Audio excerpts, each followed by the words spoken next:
Good morning student. આજે આપણે ભણીશું એસી circuit. એસી સર્કિટમાં આપણે લાસ્ટ ટાઈમ જોઈ ગયા કે generation of three phase voltage, બરાબર છે. તો જનરેશન ઓફ થ્રી ફેઝ વોલ્ટેજમાં આપણે જોઈ ગયા કે ત્રણ આપણને જે વોલ્ટેજીસ આપણને મળેલા, બરાબર. તો તે વોલ્ટેજીસ હતા આપણા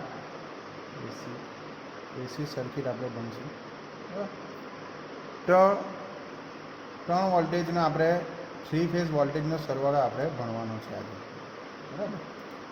તો એક્સપ્લેન, આ રીતના એક્ઝામમાં પૂછાય, એક્સપ્લેન સમેશન ઓફ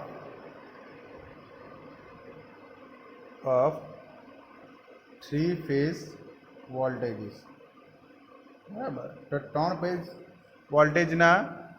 ફેઝ વોલ્ટેજના આપણે સરવાળો કરવાનો છે. તો આપણે વોલ્ટેજ આપણે ત્રણ ફેઝના ઈઆર આપણને મળેલા, ઈવાય મળેલા, લાસ્ટ ટાઈમમાં જોજો તમે, અને ઈબી મળેલા, બરાબર. તો ઈવાય આપણા હતા ઈએમ સાઇન થીટા હતું, બરાબર છે. એવી રીતના ઈવાય આપણું હતું ઈએમ સાઇન, બરાબર, થીટા માઇનસ 120 ડિગ્રી હતું, અને EM sine theta plus 120 degree પણ હતું, બરાબર છે. સાઇન છે અહીંયા, બરાબર. તો આના આપણા વોલ્ટેજનો, ત્રણ વોલ્ટેજનો આપણે શું કરવાનું છે? સરવાળો કરવાનો છે. તો એ સરવાળો આપણે જોઈએ તો આપણને ખબર છે, બરાબર. તો ત્રણ વોલ્ટેજનો આપણે સરવાળો કરવો હોય તો ઈ ઇઝ ઇક્વલ ટુ આ ત્રણનો સરવાળો, બરાબર. સમીકરણ નંબર 1, 2 and 3, બરાબર. ત્રણ વોલ્ટેજનો સરવાળો, તો ઈઆર વત્તા ઈવાય વત્તા ઈબી, બરાબર છે. તો ઈઆર આપણે લખી દેવું ઈએમ સાઇન થીટા પ્લસ ઈવાય લખો EM sine theta minus 120 degree plus EB EM sine theta plus 120 degree લખવાનું, બરાબર. હવે આ ત્રણનો સરવાળો કેટલો છે? ઈ જેટલો થાય, બરાબર. તો ઈ બરાબર કોમન શું છે બધામાં? ઈએમ અને ઈએમ. તો ઈએમને આપણે કોમન કરી દઈએ, બરાબર, મેથ્સ. તો સાઇન શું રહી ગયું? Sign theta plus sine theta minus 120 degree plus sign theta plus 120 degree, આ બાકી રહી ગયું, બરાબર. કૌંસ આખો પૂરો. તો આપણું થશે ઈ બરાબર EM sine theta plus sine A બીનું સૂત્ર શું થશે? સાઇન એ માઇનસ બીનું સૂત્ર શું થાય? Sine A into cos B, વચમાં માઇનસની નિશાની છે. આ ફોર્મ્યુલા લાગશે, બરાબર. ફોર્મ્યુલા મેથ્સમાં ફોર્મ્યુલા, અહીંયા કયું ફોર્મ્યુલા લાગશે? સાઇન એ માઇનસ બીનું, તો sine A into cos B એનું થશે, પછી માઇનસ સાઇન બી ઇન્ટુ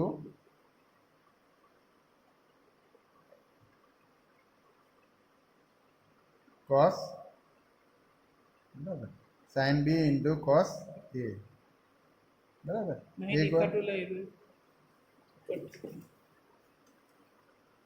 ખબર પડી ફોર્મ્યુલા? સાઇન એ માઇનસ બીનું સૂત્ર છે સાઇન થીટા, અહીંયા થીટા છે પેલો, ઇન્ટુ કોસ 120 ડિગ્રી, અહીંયા વચમાં માઇનસનું ચિહ્ન છે એટલે આપણે માઇનસ લખીશું, બરાબર. તો સાઇન શું બાકી રહી ગયું? Sine 120 degree into cos theta, okay. તેવી રીતના સાઇન એ પ્લસ બીનું સૂત્ર, બરાબર છે. તો સાઇન એ પ્લસ બીનું સૂત્ર છે આપણું, અહીંયા પ્લસ છે તો પ્લસ. તેવી રીતના formula sine A plus B, બરાબર. તો sine A plus B, sine A plus B is equal to sine A sine A into cos B, વચમાં પ્લસની નિશાની છે એટલે plus sine B into cos B, બરાબર. તો આ રીતના આપણું થશે, બરાબર. અથવા તમે sine A into cos B plus cos A into sine B એ પણ લખી શકો, બરાબર.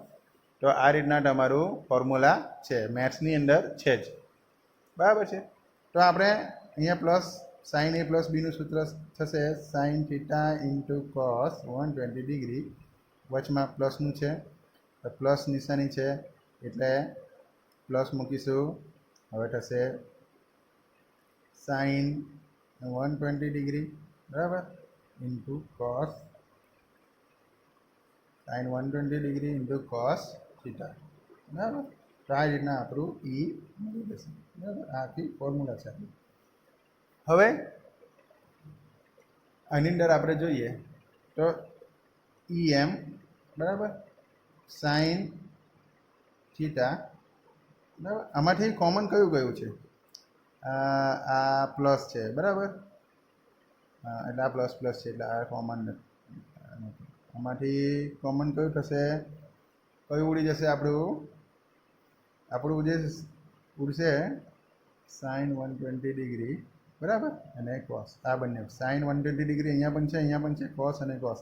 આ માઇનસ આ પ્લસ, તો એક બીજા સાથે શું થશે? ઉડી જશે, કેન્સલ, બરાબર. બાકી શું રહ્યું? આ રહ્યું અને આ રહ્યું. તો sign theta plus sine theta into cos 120 degree, બરાબર, પ્લસ બાકી રહ્યું ત્યાં આવ્યું sine theta into cos 120 degree, બરાબર છે. આ રીતના શું થાય? તો ઈ બરાબર ઈ એમ સાઇન થીટા પ્લસ કોસ 120 ડિગ્રીનું જે આપણે જોઈએ તો એની વેલ્યુ કેટલી આવશે? -1/2 આવશે, બરાબર. કોની? આની સાઇન થીટા તો સાઇન થીટા જ રહેશે. તેવી રીતના સાઇન થીટા સેમ રહેશે ઇન્ટુ કોસ 120ની ડિગ્રીની કિંમત આવશે -1/2, બરાબર. તમે જ્યારે વેલ્યુ શોધશો ત્યારે માઇનસ કોસ 120 ડિગ્રી લખશો, બરાબર, કેલ્ક્યુલેટરની અંદર, તો તમને -0.5 એટલે 1/2, બરાબર. તો ઈ એમ શું થશે? -1/2 એટલે આખો થઈ જાય. અડધું બિસ્કિટ બંનેને ભેગું કરે એટલે આખું બિસ્કિટ, બરાબર. તો સાઇન થીટા, હવે અહીંયા માઇનસની નિશાની છે એટલે માઇનસ થશે સાઇન થીટા, બરાબર, આખું સાઇન થીટા થશે. તો આ બંને ઉડી જશે તો આપણી વેલ્યુ કે થશે? 0, બરાબર. તો ઈ બરાબર 0. તો આપણે એવું કહીએ છીએ કે 3 ફેઝ સિસ્ટમમાં કોઈ પણ સમયે 3 ફેઝના વોલ્ટેજનો વેક્ટર સરવાળો કેવો થાય? 0 થાય છે. ખ્યાલ આવી ગયો તમને? જોઈ લેજો, બરાબર. એક વખત તમારે પ્રેક્ટિસ કરવાની. તમને પૂછાય એક્ઝામની અંદર 3 માર્ક્સની અંદર, બરાબર, 3 માર્ક્સની અંદર આ પૂછી શકાય. હવે આપણે જોઈશું નેક્સ્ટ કે terms related to 3 phase system, બરાબર. 3 ફેઝ સિસ્ટમ પદ્ધતિને સંબંધિત જે બધા પદો છે તે, બરાબર. તો ક્વેશ્ચન આ રીતના પૂછાય તમને કે એક્સપ્લેન ટર્મ્સ, 2 માર્ક્સની અંદર પૂછી શકાય, બરાબર, વ્યાખ્યાઓમાં terms related to 3 phase system, બરાબર. તો કઈ ટર્મ્સ આવશે? પહેલું સિમેન્ટ્રિકલ સિસ્ટમ અને બીજી ટર્મ્સ આવશે ફેઝ સિક્વન્સ, બરાબર, ફેઝ સિક્વન્સ, બરાબર. તો સિમેન્ટ્રિકલ કોને કહેવાય? ફેઝ સિક્વન્સ કોને કહેવાય? તે આપણે જોઈએ. પહેલું આપણે જોઈએ સિમેન્ટ્રિકલ, બરાબર. તો સિમેન્ટ્રિકલ સિસ્ટમ, તો સિમેન્ટ્રિકલ સિસ્ટમ કોને કહેવાય કે જો ત્રણેય ફેઝના વોલ્ટેજની કિંમત એટલે વોલ્ટેજની કિંમત અને આવૃત્તિ એટલે ફ્રીક્વન્સી કેવા હોય, કોન્સ્ટન્ટ અથવા તો સેમ, બરાબર, સેમ હોય, તો તે એકબીજાથી 120 ડિગ્રી ફેઝ ડિફરન્સે આવેલા હોય, બરાબર. તો આપણે જોઈએ આ ER, બરાબર, આ EY, બરાબર, ER, આ EY ને આ B, બરાબર. આપણે લાસ્ટ ટાઈમ આપણે જોઈ ગયા, બરાબર છે. તો એના 120 ડિગ્રી જે ફેઝ ડિફરન્સ, બરાબર. તો આ બધા ત્રણના વોલ્ટેજ અને ફ્રીક્વન્સી જો સરખી હોય તો તેના ફેઝ ડિફરન્સ કેટલા હોય, 120 ડિગ્રી હોય. તો આ સિસ્ટમને શું કહેવામાં આવે, થ્રી ફેઝ સિસ્ટમ, બરાબર છે. તો એને કહેવાય થ્રી ફેઝ સિસ્ટમ, બરાબર. હવે આપણે જોઈએ ફેઝ સિક્વન્સ. તો ફેઝ સિક્વન્સ આપણે જોઈએ તો બીજું છે ફેઝ સિક્વન્સ, બરાબર. તો ફેઝ સિક્વન્સ કઈ રીતના હોય, તો સિક્વન્સમાં કે જેમાં ફેઝ સિક્વન્સની અંદર શું થાય કે જેમાં ત્રણ ફેઝના વોલ્ટેજ તેની ધન મહત્તમ કિંમત મેળવે તેને એ થ્રી ફેઝ સિસ્ટમનું ફેઝ સિક્વન્સ કહેવામાં આવે છે. આપણે ડ્રો કરેલું આ રીતના, બરાબર, આ રીતના હતું, બરાબર. અહીંયા થીટા હતું, અહીંયા મેક્સિમમ વોલ્ટેજ હતું, બરાબર. તો EM, બરાબર. પહેલાં O, R ક્યાંથી આવતું હતું, 0માંથી સ્ટાર્ટ હતું, બરાબર. તો આ R ફેઝ આ રીતના આપણે દોરેલો, બરાબર. પછી Y ફેઝ નીચેથી 120 ડિગ્રી, બરાબર. અહીંયા પણ આપણે ડ્રો કરેલું, બરાબર, મેક્સિમમ. તો અહીંયાથી આ રીતના, બરાબર, આ રીતના આવશે. આ કયો ફેઝ, આ ER ફેઝ, આ EY ફેઝ અને EB ઉપરથી લીધેલો આપણે, બરાબર, આ રીતના. તો આ રીતના આપણા એ બને છે, બરાબર. આપણું શું છે Y અને આ EB, આ રીતના વોલ્ટેજ આપણા જનરેટ થતા હતા, આપણે જોઈ ગયા છે લાસ્ટ ટાઈમ. તો આ જે મેક્સિમમ કિંમત મેળવે છે, બરાબર, આ ત્રણ વોલ્ટેજ છે એ ત્રણ ફેઝના વોલ્ટેજની ધન મેક્સિમમ કિંમત, આ ધન કહેવાય અને આ ઋણ કહેવાય, બરાબર. ઉપરનો ભાગ પોઝિટિવ અને નીચેનો ભાગ નેગેટિવ. તો ધન મેક્સિમમ કિંમત મેળવે છે તો તે થ્રી ફેઝ સિસ્ટમનું ફેઝ સિક્વન્સ કહેવામાં આવે આને, બરાબર. આને ફેઝ સિક્વન્સ કહેવામાં આવે છે. સામાન્ય રીતે ફેઝ સિક્વન્સ આપણે કઈ રીતના લઈએ, R, Y અને B, બરાબર. હવે જો ત્રણમાંથી જો આપણે અરસપરસ બદલી લઈએ, અહીંયા આપણે R, B, Y આપણે કરી દઈએ તો એની સિક્વન્સ કેવી છે બદલાઈ જાય, બરાબર. તો એ સિક્વન્સ માપવા માટે આપણે કયું ડિવાઇસ લગાવવામાં આવે, ફેઝ સિક્વન્સ ઇન્ડિકેટર, એક સાધન આવે, બરાબર. ફેઝ સિક્વન્સ ઇન્ડિકેટરની મદદથી આપણે શોધી શકીએ. હવે ફેઝ સિક્વન્સ શા માટે, એનું મહત્વ શું છે, તો આપણે જ્યારે ટ્રાન્સફોર્મરનું પેરેલલ ઓપરેશન કરીએ, આ ટ્રાન્સફોર્મર છે, બરાબર. ટ્રાન્સફોર્મરનું પેરેલલ ઓપરેશન એટલે એકી સાથે બે ટ્રાન્સફોર્મર ચલાવીએ આપણે, બરાબર. એનું કનેક્શન આપણે કરીએ, આ ટ્રાન્સફોર્મર નંબર A અને આ ટ્રાન્સફોર્મર નંબર B, બરાબર. તો અથવા અને ઓલ્ટરનેટર પણ, બરાબર, બે ઓલ્ટરનેટર આપણે જોઈએ તેનું પેરેલલ ઓપરેશન એટલે સિરીઝ અને પેરેલલ બે આવે. તો અને એસી મોટરની ફરવાની દિશા શોધવા માટે પણ આપણે ફેઝ સિક્વન્સ મહત્વનું છે. જો આપણે RYB કનેક્શન કરીએ અને મોટર એમ સીધી ફેરે, બરાબર. જો આપણે મોટરને એને ઊંધી ફેરવવી હોય તો આપણે એને RBY છેડા અહીંયાથી ચેન્જ કરી નાખવાના એટલે મોટર આપણી ઊંધી ફરવા લાગે, બરાબર. તો આ ફેઝ સિક્વન્સની આ પોલારિટી પ્રમાણે એનું શું કરવામાં આવે, જે કનેક્શન કરવામાં આવે, બરાબર. આ રીતના, બરાબર. પ્લસ પ્લસ સાથે આવે, આનું પ્લસ આની સાથે આવે, એ પેરેલલ કનેક્શન, બરાબર. આનું નેગેટિવ અહીંયા આવશે અને આનું નેગેટિવ અહીંયા આવશે, અને આ રીતના આપણું કનેક્શન અહીંયા આપણને વોલ્ટેજ મળશે, બરાબર. તો આ પેરેલલ કનેક્શન થઈ ગયું, બરાબર. તો એના માટે આ ફેઝ સિક્વન્સ પહેલાં જોવાની કે ભાઈ એની ફેઝ સિક્વન્સ કઈ રીતના છે તે, બરાબર. તો આ હતું આપણું ફેઝ સિક્વન્સ, બરાબર.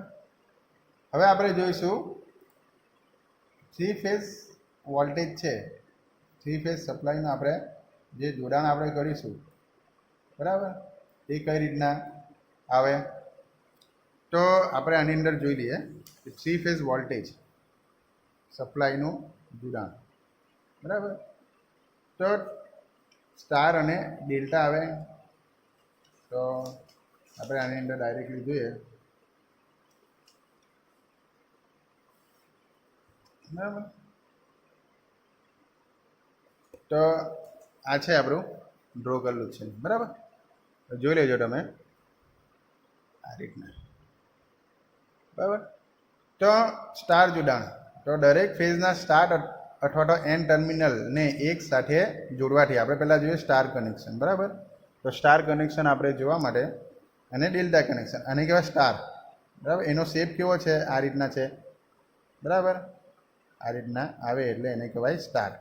અને ડેલ્ટાનો શેપ કેવો છે, આ રીતના, બરાબર, ત્રિકોણ, એને કહેવાય ડેલ્ટા. ડેલ્ટા આપણને ખબર જ છે, મેથ્સમાં પણ આવે છે, ત્રિકોણ, બરાબર. તો આને કહેવાય ડેલ્ટા અને આને કહેવાય સ્ટાર, બરાબર. તો દરેક ફેઝના સ્ટાર્ટ અથવા તો એન ટર્મિનલ હોય, બરાબર, ને એક સાથે જોડવાથી મળતા જોડાણને સ્ટાર જોડાણ કહેવામાં આવે છે. તો અહીંયા સ્ટાર્ટિંગ કહેવાય આ, બરાબર. જો સરવાળો અહીંયા લોડ છે, બરાબર, અહીંયાથી સપ્લાય, અહીંયાથી વોલ્ટેજ કરંટ આની અંદર જશે, બરાબર. આ રીતના, આ રીતના એમ, બરાબર. તો શું થશે, અહીંયા સ્ટાર્ટિંગ અને આ એન્ડિંગ વાઇન્ડિંગ. એવી રીતના બી ફેઝનું આ સ્ટાર્ટિંગ કહેવાય, બી ફેઝનું એન્ડિંગ, બરાબર. આ B2 કહેવાય, આ B1, આ B2. તેવી રીતના આ વાયનું સ્ટાર્ટિંગ, વાય ફેઝનું સ્ટાર્ટિંગ અને આ એન્ડિંગ. હવે એન્ડિંગને ટોને જોડી દીધેલા છે, બરાબર. તો એ આપણો કયો બનશે, ન્યુટ્રલ બનશે. શું બનશે, આપણું ન્યુટ્રલ બનશે, બરાબર. એન જે આપણો ન્યુટ્રલ વાયર લે એટલે અહીંયાથી લેવામાં આવે સ્ટાર કનેક્શન, બરાબર. તો આ રીતના જોડવામાં આવેલા છે, બરાબર. તો એને શું કહેવામાં આવે છે, સ્ટાર જોડાણ. તેવી રીતના ડેલ્ટા જોડાણમાં આપણે શું કરવામાં આવે, તો ડેલ્ટા જોડાણમાં અંદર આપણે એક ફેઝ વાઇન્ડિંગના એન છેડાને બીજા વાઇન્ડિંગના સ્ટાર્ટ સાથે, તો આ આપણો એક ફેઝ થયો, એનો આ સ્ટાર્ટ છે. બીજા વાઇન્ડિંગનો આ સ્ટાર્ટ થયો, R1 છે આપણો સ્ટાર્ટ થયો. બીજો વાઇન્ડિંગ એટલે બીનો આ સ્ટાર્ટ અહીંયા થશે, આ સ્ટાર્ટ, બરાબર. B1 જ્યાં આવે એટલે સ્ટાર્ટ, R1 જ્યાં આવે એટલે સ્ટાર્ટ, બરાબર, સ્ટાર્ટ. આ Y1 આવ્યો તો અહીંયા સ્ટાર્ટ, બરાબર. તો આનો સ્ટાર્ટ છેડો, બરાબર. આ એક આપણે પહેલાં એ આર ફેઝ લઈ લઈએ. તો એક ફેઝ વાઇન્ડિંગનો સ્ટાર્ટ, બીજા વાઇન્ડિંગનો એન્ડ. આ બીનો આ સ્ટાર્ટ થયો તો આ કયો થયો, એન્ડ થયો, બરાબર. આ B2 આવ્યું એટલે એન્ડ. B2 છે, R2 છે, એ એન્ડ કહેવાય, બરાબર. પછી આ Y2 છે તે એન્ડ. તો એક ફેઝનો આ આર ફેઝનો સ્ટાર્ટ છેડો બીજા વાઇન્ડિંગના એટલે બી ફેઝનો એન્ડ છેડો, બરાબર, અહીંયા જોડવામાં આવે. તો આખું જોડાણ આપણું લૂપ જેવું છે, બરાબર. આ રીતના લૂપ જેવું છે. તો સપ્લાયના છેડાઓના 3 જંકશન પોઈન્ટ ઉપરથી લેવામાં આવે છે, બરાબર. તો આ ડેલ્ટા કનેક્શન કહેવાય. એક વાઇન્ડિંગનો એક ફેઝનો સ્ટાર્ટ, બીજા ફેઝનો એન્ડ, બરાબર. તો આ સ્ટાર્ટ છે, આ B2 છે તે એન્ડ છે, બરાબર. તો બંનેને જોઈન્ટ કરવામાં આવે. એવી રીતના અહીંયા પણ આ એક ફેઝનો સ્ટાર્ટ કયો છે, Y1, બરાબર. બીજા ફેઝનો R2 છે તે એન્ડ છે, અહીંયા પણ સ્ટાર્ટ એન્ડ આવી ગયું. એવી રીતના અહીંયા પણ સ્ટાર્ટ B1 આ સ્ટાર્ટ, આ Y2 એ એન્ડ અહીંયા, બરાબર. તો એને શું એવી રીતના કનેક્શન કહેવામાં આવે તો એને શું કહેવામાં આવે છે? Delta connection. હવે લાઇન વેલ્યુ અને ફેઝ વેલ્યુ આપણે જોઈએ, બરાબર. તો લાઇન વેલ્યુ એટલે શું અને ફેઝ વેલ્યુ? તો લાઇન વોલ્ટેજ આપણે આવે, ફેઝ વોલ્ટેજ આવે, બરાબર. લાઇન કરંટ આવે, ફેઝ કરંટ આવે. તો આપણે લાઇન વોલ્ટેજ આપણે જોઈએ તો લાઇન વોલ્ટેજ કઈ રીતના આવે? તો આપણે જોઈએ તો લાઇન વોલ્ટેજ, બરાબર. તો લાઇન વોલ્ટેજ પહેલાં સમજી લેવાનું, ફેઝ વોલ્ટેજ શું છે, એને શું કહેવાય, બરાબર. એ બધું આપણે સમજી લેવાનું. તો આપણે જોઈએ તો લાઇન વોલ્ટેજ, બરાબર. તો